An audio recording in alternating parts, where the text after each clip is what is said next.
नस्तगफिरुहु व नु'मिनु बिही व नतवक्कलु अलैहि व नऊज़ु बिल्लाहि मिन शुरूरि अनफुसिना व मिन सय्यिआति अमालिना मन यहदिहिल्लाहु फला मुज़िल्ल लहु व मन युज़लिल्हु फला हादिय लहु व नशहदु अल्ला इलाहा इल्लल्लाहु वहदहु ला शरीका लहु व नशहदु अन्न सय्यदना व मौलाना मुहम्मदन अब्दुहु व रसूलुहु अम्मा बादु फ़अऊज़ु बिल्लाहि मिनश शैतानिर रजीम बिस्मिल्लाहिर रहमानिर रहीम इक़रा बिस्मि रब्बिकल्लज़ी ख़लक़ ख़लक़ल इंसाना मिन अलक़ वक़ाल अल्लाहु तबारक व तआला फ़िल क़ुरआनिल मजीद वअतसिमू बिहब्लिल्लाहि जमीअन व ला तफ़र्रक़ू वज़्कुरू निअमतल्लाहि अलैकुम इज़ कुंतुम अअदाअन फ़अल्लफ़ बैन क़ुलूबिकुम फ़अस्बहतुम बिनिअमतिही इख़वाना क़ाल अन्नबिय्यु सल्लल्लाहु अलैहि वसल्लम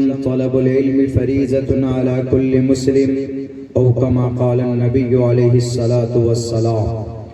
All compliments, all physical prayer and almighty worship are for Allah. Peace be upon you, O Prophet, and Allah's mercy and blessings. Peace be upon us and righteous slaves of Allah subhanahu wa ta'ala. I bear witness that no one is worthy except of Allah subhanahu wa ta'ala. In the name of Allah, the most gracious, the most merciful. O my Lord, expand me my praise. It is my task for me. Remove the impediment from my speech so they may understand what I say.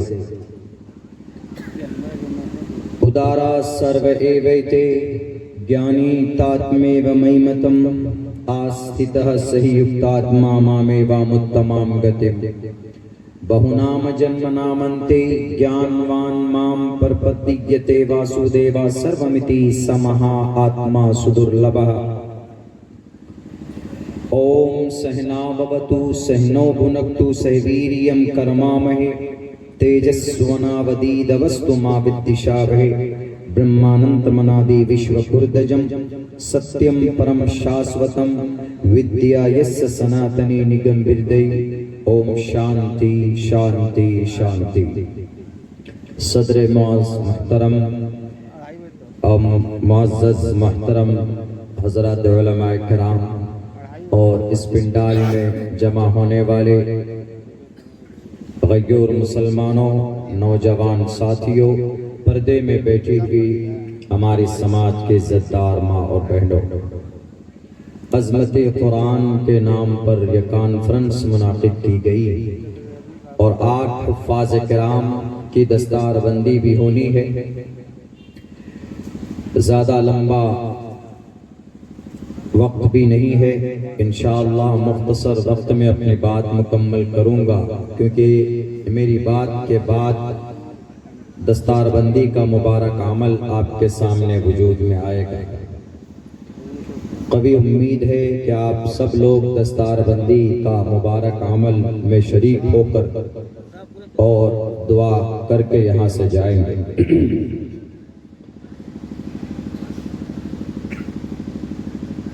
इसमें कोई शक नहीं है कि कुरान करीम दुनिया का सबसे बेहतर, मुनज़्ज़म और आखिरी अल्लाह का संविधान है, कानून।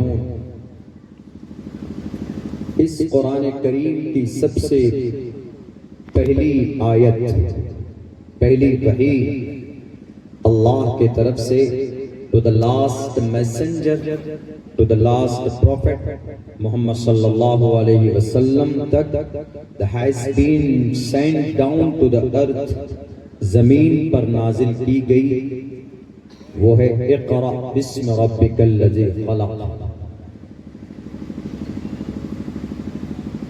ये कुरान का पहला पैगाम है इस कौम के नाम।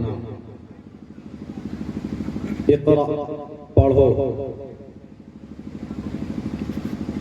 इतनी मुबारक किताब हमारे बीच है जिसमें वो तिबियानन लिकुल्ली शै, हर चीज को अल्लाह तबारक व तआला ने खोल खोल कर बयान किया है। जो चीजें नहीं समझ में आती अल्लाह के नबी की हदीस का सहारा लेते हैं, मगर अल्लाह ने ऐसा कोई मसला नहीं है कि जो कुरान और सुन्नत के अंदर बयान न किया हो। किसी न किसी शक्ल में जरूर आपको क़यामत तक आने वाले मसाइल का हल अल्लाह ने कुरान में बयान कर दिया। वयख़्लुक़ु मा ला तअलमून, अल्लाह ने ऐसी चीजों को भी पैदा कर दिया है जिन्हें हम और आप नहीं जानते। तो अल्लाह का पहला पैगाम मोहम्मद रसूलुल्लाह के लिए नहीं, उनके वास्ते से एक एक फर्द के नाम इक़रा, पढ़ो। लेकिन क्या आज हम पढ़ते हैं? 8 बच्चे हाफिज कुरान बन गए। इनके वालिदैन के लिए, इन बच्चों के लिए, पूरे समाज के लिए, पूरी बस्ती के लिए यकीनन ये काबिले खुशी की बात है। मगर ये नाकाफी है। हमें पढ़ाई के मैदान में और आगे बढ़ना है। मैंने रात मुंगेर के प्रोग्राम में कहा था कि दुनिया, इस जमीन पर, दुनिया के अंदर हुकूमत करने वाली कौम एजुकेशन के एतबार से ग्रेट एजुकेशनिस्ट, बड़ा तालीम याफ्ता अगर किसी कौम के लोग हैं थे तो वो मुसलमान थे। 1924 में ये सिलसिला टूटा, हुकूमत का, क़यादत का, रहनुमाई का। 1924 में अल्लाह के नबी के बाद से लेकर 1924 तक क़यादत, सियादत किसी न किसी शक्ल में मुसलमानों के पास रही। 16 या 17 सदी तक दुनिया के अंदर जो नए नए इजादात हुए,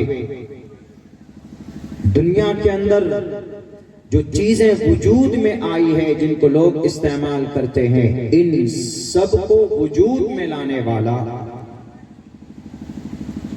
अनासिर को मिलाकर अगर कोई महान कौम कोई है तो वो मजहब इस्लाम है। पिछले 2-3 सदियों में ये इन्हितात आई है कि हमारे बीच में वो अफराद पैदा नहीं हो रहे हैं कि हम चैलेंज कर सकें सामने वाले को। तालीमी मैदान में मुसलमान बहुत पीछे है। सिर्फ भारत में नहीं, पूरे वर्ल्ड में आज के जमाने में तालीम के मैदान में मुसलमान इतना पीछे है कि आप अंदाजा नहीं लगा सकते। सच्चर कमेटी की रिपोर्ट कहती है कि भारत के अंदर मुसलमानों की जिल्लत और रुसवाई की वजह इलिटरेसी है, नाखानदगी है, जहालत है। अल्लाह ने कुरान में बयान किया, इक़रा, पढ़ो, लेकिन मुसलमान पढ़ता नहीं है। इस आयत पर अमल जो भी करेगा, जो भी कौम के अफराद करेंगे, वो कामयाब होंगे। रिजल्ट हमारे सामने। जिन्हें हम घुटने टेक कर गाली दे रहे हैं ना आज, और जिन्होंने हमारे मसाजिद के ऊपर कब्जा किया हुआ है, उन्होंने इस आयत पर अमल किया। वो कौन सी कौम है, कौन सा मजहब है? वो यहूदी है। बैतुल मक़दिस किनके कब्जे में? उनके कब्जे में। पूरी दुनिया में 1.5 करोड़ यहूदी, पूरी दुनिया में, in entire world, if you count them, तो very easily you count them. अगर आप उनको उंगलियों में गिनना चाहेंगे, 1, 2, 3, तो आप गिन सकते हैं। यहूदी पूरी दुनिया में सिर्फ 1.5 करोड़ है। लेकिन आज की तारीख में उससे बड़ी ताकतवर कौम आज की तारीख में पिछले 50-60 साल के अंदर उससे बड़ी कोई कौम पैदा नहीं हुई उनके मुकाबले में। सिर्फ 1.5 करोड़। अच्छा, मजे की बात तो तब है, ताज्जुब जब होता है जब अल्लाह कह रहा कुरान में गैरिल मग़ज़ूबि अलैहिम, वो मग़ज़ूबि अलैहिम कौम। पूछ लीजिए, उलमा बैठे हैं, आई एम ओनली स्टूडेंट, मैं तालिब इल्म हूं। मग़ज़ूबि अलैहिम बिल इत्तिफ़ाक़ तमाम मुफस्सिरीन का कहना है कि मग़ज़ूबि अलैहिम से मुराद यहूदी है, वलज़्ज़ालीन से मुराद नसारा हैं, हजरत ईसा को मानने वाले। मग़ज़ूबि अलैहिम से मुराद यहूदी है। और एक आयत, एक और आयत है, ज़ुरिबत अलैहिमुज़्ज़िल्लतु वल मस्कना, इनके माथे पर जिल्लत और मस्कनत की मोहर मार दी गई है। अलैहिम से मुराद भी यहूदी है। अल्लाह कह रहा है कि मग़ज़ूबि अलैहिम, अल्लाह कह रहा है कि ये कौम जलील और रुस्वा। और दूसरी तरफ रिजल्ट देखिए आप, अगर 100% कोई पढ़ा लिखा इस दुनिया में किसी कौम में अफराद है तो वो यहूदी में। आप 100 यहूदी को खड़ा कीजिए और कहिए कि आर यू एजुकेटेड, वो कहेगा यस आई एम ग्रेजुएटेड। दूसरे से पूछिए, हर कोई कहेगा वी आर वेल एजुकेटेड, हम सब यहाँ पर बेहतर तालीम याफ्ता है। लफ्ज इक़रा पढ़, इक़रा पढ़ो के ऊपर अगर किसी ने अमल किया है तो यहूदी ने अमल किया। और एक बात याद रख लीजिए, हमारे शेख मोहतरम मुफ्ती सईद अहमद साहब पालनपुरी रहमतुल्लाह अलैह फरमाया करते थे कि जो भी इंसान, जो भी कौम, जो भी फर्द अगर कुरान पर, हदीस पर अमल करता है दुनिया में, तो दुनियावी एतबार से उसको उसका अच्छा रिजल्ट मिलता है। मरने के बाद दूर की बात है, वो ईमान से ताल्लुक रखेगा तो जन्नत, अगर नहीं है गैर मोमिन है तो जहन्नम, लेकिन दुनिया में जरूर रिजल्ट मिलेगा उसको। लफ्ज इक़रा पर अमल कर रहा है यहूदी, तो तालीम के मैदान में आगे होने से आज दुनिया की बड़ी बड़ी ताकत उनके सामने झुकी हुई। अमेरिका भी किसी को सलाम करता है तो कौन? यहूदी को करता है। और ये पूरी यहूदियों की टोटल प्योर मेजॉरिटी, खालिस यहूदी अगर कहीं पर बसते हैं तो उस मुल्क का नाम मुल्क इस्राइल है। मैं आपको इसी में समझाऊंगा कि इस्राइल कहां पर बसते हैं। इस्राइल फलस्तीन गजा का जो झगड़ा चल रहा है वो मैं आपको आखिर में समझाऊंगा थोड़ी देर के लिए, लेकिन मैं ये समझाना चाहता हूं कि जो फाइनल संविधान, कामयाबी की दलील जिस किताब में है, उस किताब के पढ़ने वाले हम, उस किताब से मोहब्बत करने वाले हम, उस किताब के अहकामात पर एतकाद और बिलीव करने वाले हम, इन स्पाइट ऑफ दैट, उसके बावजूद भी हम मुसलमान लूजर हैं। पूरी दुनिया के मुसलमान जलील और खार। सोना किनके पास? अरब कंट्री में। डीजल किनके पास? अरब कंट्री में। पेट्रोल किनके पास? अरब कंट्री में, कतर में। चांदी कहां? अरब कंट्री में। दीनार और दराहिम कहां? अरब कंट्री में। दुबई, कुवैत, ओमान, हिजाज मुकद्दस, पूरी दुनिया में मुस्लिम कौम की तादाद कितने मुल्कों में? 57 मुल्कों में।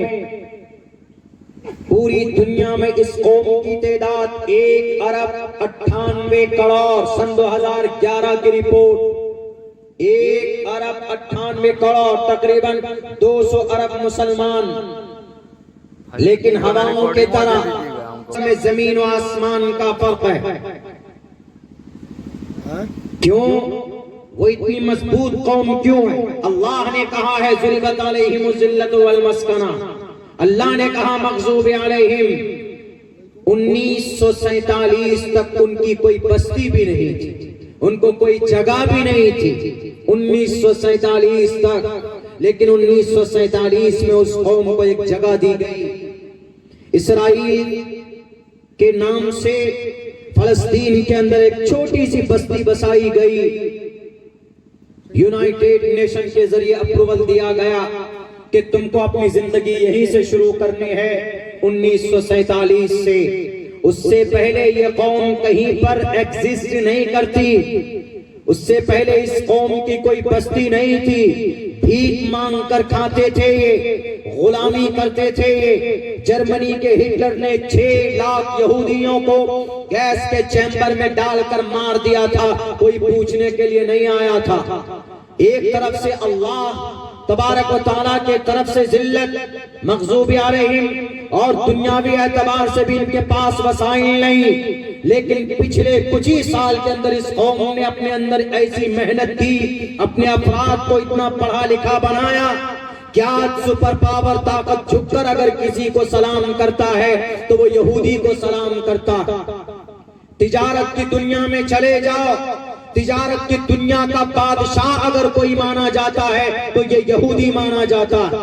प्रोडक्ट की दुनिया में जाएं, कॉस्मेटिक की दुनिया में जाएं, ड्रिंक की दुनिया में जाएं, इंटरेस्ट की दुनिया में जाएं, मईशत की दुनिया में सबसे बड़ा योद्धा कोई है तो यहूदी है। सियासत की दुनिया में जाए तो सबसे बड़ा मास्टरमाइंड कोई है तो वो यहूदी है। आखिर ऐसी कौन सी ताकत आ गई इसके बीच में कि जो पिछले कुछ ही सालों के अंदर 70-75 साल में इस कौम ने गुलामी से लेकर जमीन से उठकर अर्श मुअल्ला तक का सफर किया। वो कौन सी ताकत थी? वो 3 ऐसी ताकत थी जो हमसे उन्होंने लिया। हमारे कुरान पर अमल कर कर वो इतने ताकतवर बन गए और आज हम मुसलमान कुरानी मुसलमान होने के बावजूद भी, एतकादी मुसलमान होने के बावजूद भी आज हम लूजर बनकर रह गए। एक तो ये उन्होंने अमल किया इक़रा पर, तालीम पर। जब देखा उन्होंने अब कुछ नहीं होने वाला है, हमें हमारे लिए तो मरो या लड़ो, इस तरह की सिचुएशन पैदा हुई तो यहूदियों ने एक रास्ता अपनाया। यहूदी ने तालीम पर फोकस किया, अपने बच्चे को तालीम पर लगाया। बच्चे को नहीं बल्कि माँ के पेट में जो बच्चा है उसको भी तालीम पर लगा दिया। माँ के पेट में बच्चे की कैसी तालीम दी जा सकती है? माँ से पूछिए। हमारा एक दोस्त है, उसकी बीवी का कुछ दिनों पहले डिलीवरी, एक बेटी का जन्म हुआ तो वो बच्ची रह रहकर चमकती है, डरती है बहुत ज्यादा, झटके आते हैं उसको। कंप्लेन किया, हमारे पास खबर आई कि आप कुछ पढ़ कर दीजिए उनको, हो सकता कुछ असर हो।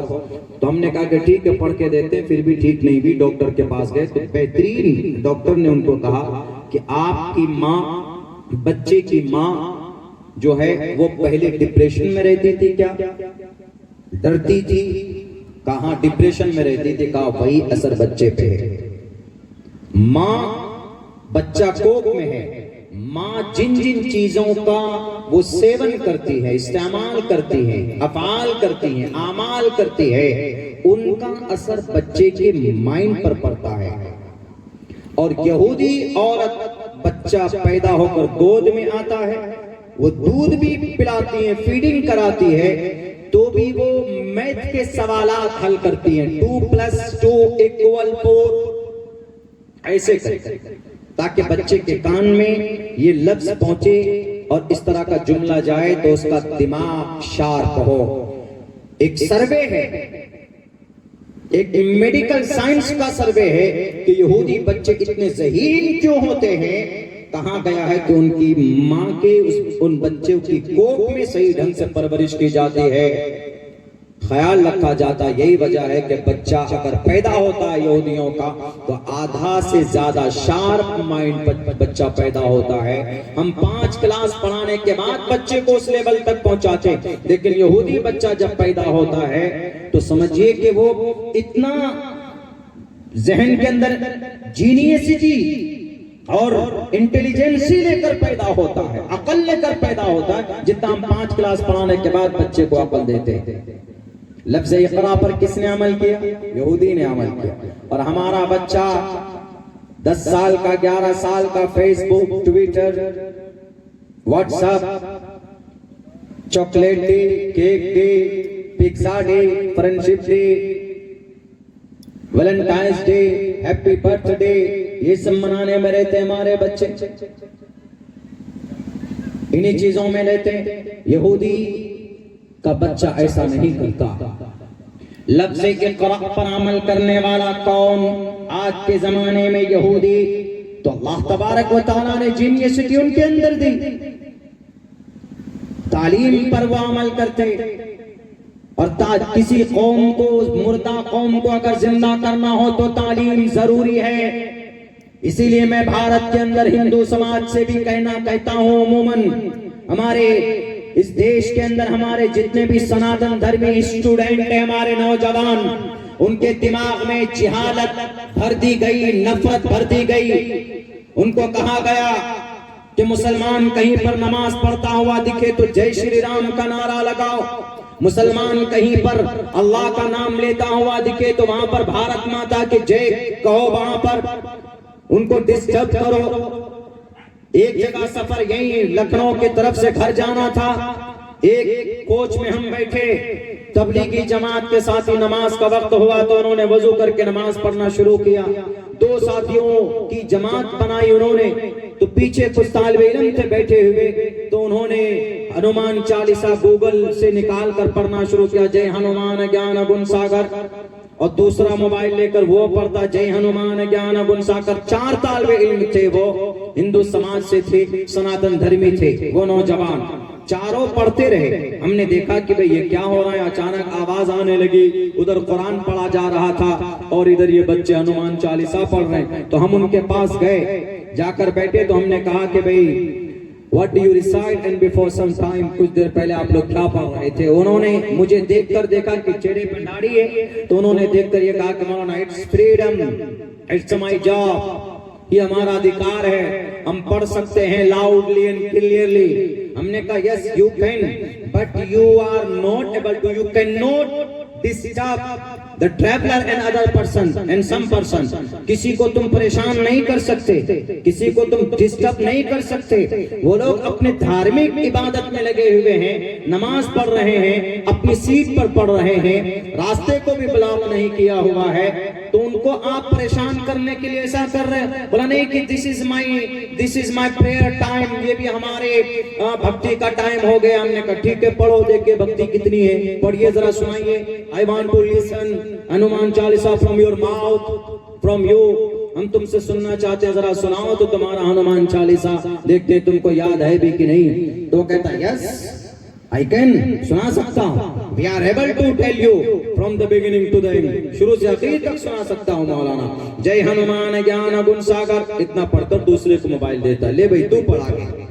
वो कहता अच्छा ला, जय हनुमान ज्ञान गुण सागर। वो आगे एक लाइन पढ़ता है, जय कपीस ते हो लोको उजागर। देखकर, वो भी किस पे? गूगली पे देखकर, याद भी नहीं, गूगल पे देख के। हमारे बच्चे तो अल्हम्दुलिल्लाह सूरह फातिहा सुना देंगे बिना हम का पारा देखे, वे भी बहुत बच्चों को याद सुना देंगे। तो बहुत बच्चों को याद भी नहीं है, ज्यादा वो मत कीजिए, उसमें आपको बहुत से लड़कों को याद भी नहीं है। जवान पठान फिल्म का गाना तो याद हो जाता है, बच्चों को सिर्फ फातिहा याद नहीं होता है। हमारे बच्चे ऐसे हो गए आज के जमाने में। तो तीसरा लेकर वो भी बोलता, जय हनुमान ज्ञान गुण सागर। चौथा कहता ला मैं पढ़ू, जय हनुमान ज्ञान गुण सागर, जय कपीस त्यों लोको जाकर। आगे उससे भी नहीं पढ़ा जाता। हमने कहा please more more more and more, और ज्यादा पढ़, और थोड़ा पढ़िए, 1-2 लाइन। बोला कि मौलाना यही तक याद है, इससे आगे we are not able to tell you, हम नहीं सुना सकते आपको। हमने कहा कि and before some time you told me कि it's freedom, it's my prayer time, हमें इससे मोहब्बत है, हम अपनी इबादत के वक्त में पढ़ रहे हैं। हमने कहा कि हमने कहा कि यकीनन, surely, if you want to remember by heart your god, आप अपने खुदा को, ईश्वर को याद करना चाहते हैं, बजरंग बली जी की पूजा करना चाहते हैं, हनुमान चालीसा अगर आपको सचमुच अगर मोहब्बत होती तो आपको पूरा मुकम्मल जुबानी आपको याद होती, लेकिन आपको याद नहीं है। You don't remember Hanuman Chalisa but I remember Hanuman Chalisa. हमने कहा please tell me, leave this, छोड़िए। हमने कहा कि please tell me the meaning of second lines of Hanuman Chalisa. जय कपीस त्योहारों को उजागर, can you translate into Hindi और Urdu in front of me, मेरे सामने इसका तर्जमा कर सकते हो? मैंने पूछा उन लोगों से, उन नौजवानों से, बोला मौलाना ये तो बिल्कुल भी नहीं हो सकता हम लोगों से, तर्जमा ही नहीं हो सकता हम लोगों से। हमने कहा कि are you student, are you coming from Kota? Kota is a most popular, is a most the great place for education, तालीम के लिए बहुत बड़ी जगह, आप वहां से आ रहे हैं तालीम की नगरी से। And you told me we are not able to translate into Hindi, Hindi language Hanuman Chalisa.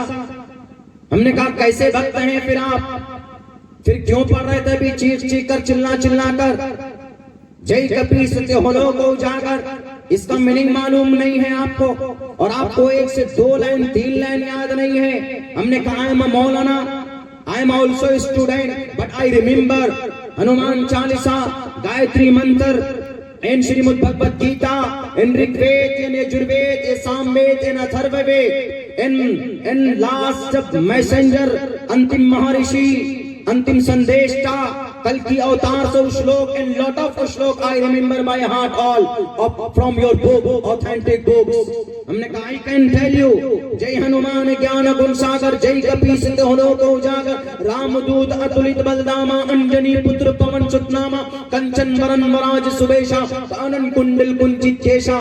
हमने कहा I am able to translate into Hindi language because I am also मौलवी साहब, मैं मौलाना होने के बावजूद भी मैं ट्रांसलेट कर सकता हूं और मुझे मुकम्मल याद है, मैं तुम्हें सुना सकता हूं।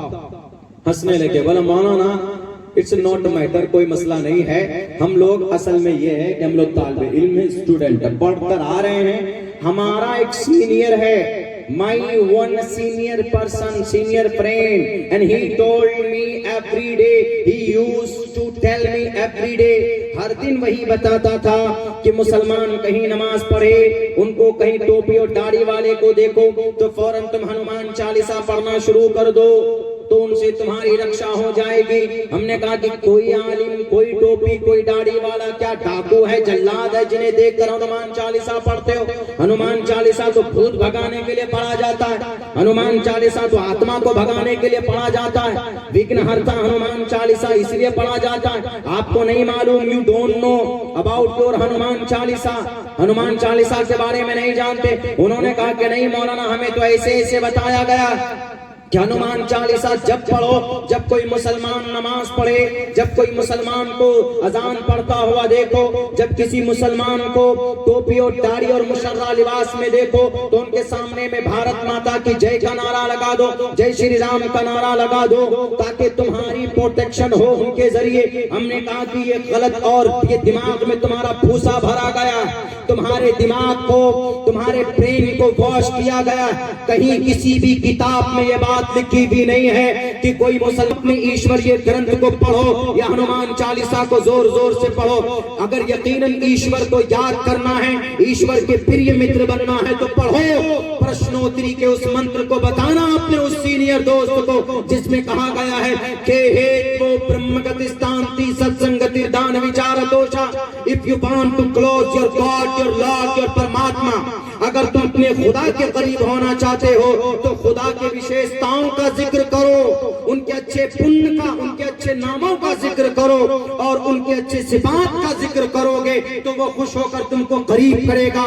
किसी मुसलमान को परेशान करके, किसी मुसलमान को तकलीफ देकर, उनके नमाज को चिढ़ाकर, तुम किसी भी धार्मिक मसले को उठाकर नफरत पैदा करके, नफरत के बाजार को गर्म करके तुम इस देश के अंदर मोहब्बत की दीप नहीं जला सकते, मोहब्बत के चिराग को रोशन नहीं कर सकते। हमने कहा कि do you know Shrimad Bhagavad Gita, do you know Rigveda, do you know Yajurveda. English में बात हो रही थी तो इंटरेस्टेड था कि एक मौलाना नहीं है, शायद कुछ जानता, वो बड़ा समझकर बात करना उसने शुरू किया तो हमने उनको दावत दी। हमने कहा उठाओ दुनिया की कौन सी किताब है जिस किताब के अंदर नमाज के अंदर मारने की बात कही गई है। उठाओ कौन सी किताब ऐसी है जिसके अंदर कुरान करीम के बारे में गलत बातें कही गई।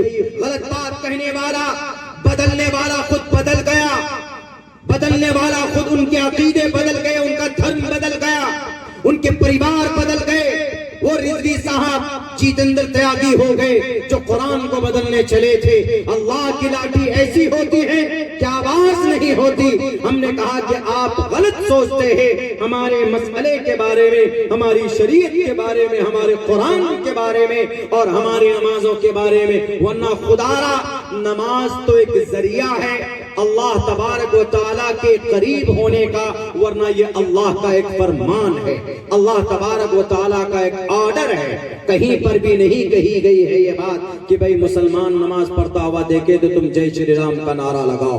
हमने कहा दिखाओ, श्रीमद् भगवत गीता में दिखाइए कहीं पर है, यजुर्वेद में कहीं पर है। फिर वो क्या बोलता है मौलाना, हमें ऐसे बताया गया। देखिए ये जिहालत है। अगर वो हमने उनसे कहा कि अगर आप पढ़ते ना अपनी किताब को गुरु नौजवानों साथियों तो आपको ये गलत फहमी नहीं होती, आपके दिमाग से गलत फहमी निकल जाती।